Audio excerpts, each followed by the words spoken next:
اے ایمان والو، اللہ کی عبادت کرو، لوگوں نماز قائم کرو، اسی میں کامیابی ہے۔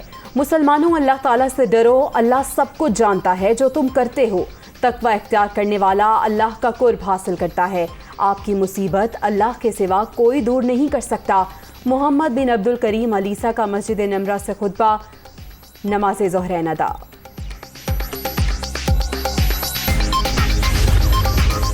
اے اللہ، ہم حاضر ہیں۔ حج کا رکن اعظم وقوف عرفہ ادا۔ میدان عرفات میں لبیک اللہم لبیک کی صدائیں۔ حجاج کرام سورج غروب ہوتے ہی مزدلفہ کی جانب روانہ ہوں گے۔ نماز مغرب اور عشاء ایک ساتھ ادا کی جائے گی۔